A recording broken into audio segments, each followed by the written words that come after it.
total being honored, plus Todd Baylis from Toronto Police, his name right here on the memorial wall, who was killed now more than 30 years ago.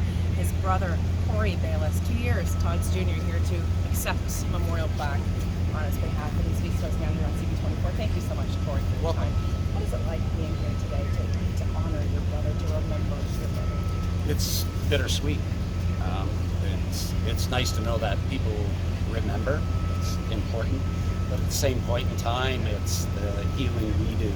It ends up, bringing those emotions back. Kind of like taking a Band-Aid off a wound, so to speak. It opens it back up.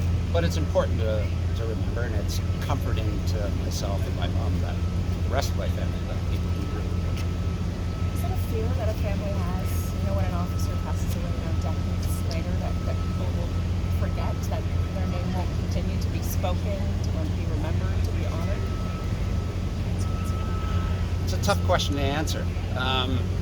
I will always remember this, and my mom will always remember, and family will always remember. The public, they forget. But it's nice for them to be reminded that, these are the people that sacrifice their lives to ensure, this city is safe, and cities all across the country, all across the world are safe. So it's important that they know. We never forget. We deal with it every single day. Brother was just 25 years old when he 25. was shot at point blank. Executed. To be here now, 30 years later, tell us about your brother. What was he like? What do you remember most when you think of him? Like the Golden Boy. He had a great personality. Everybody loved him. Friendly, had lots of friends. He'd do anything for anybody. He was just a great guy. Took right after my dad. Fabulous guy. A great brother as well.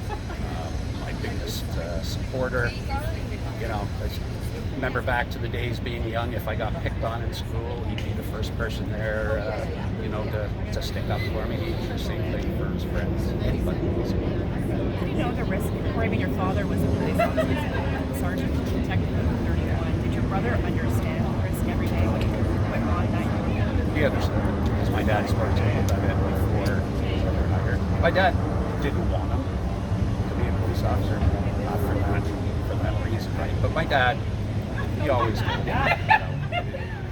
No matter what you do, make sure you come home at it. Unfortunately, that night, fate had other plans, and Cliff and Dale had other plans, and he didn't come home. But it's always in the back of your mind. Can I ask you one more question, Sure. Corey? The person responsible for your brother's death is going to be up for parole once again, 30 years later. What is your hope? What is your family's hope? What do you hope the parole board does? Keep him in prison. The only way he should get out of prison is in pine box. He wants to go back to Jamaica so bad, we'll put him in the pine box. I'll pay for the shipping to send him back. But other than that, he should never get out of prison. He's not changed.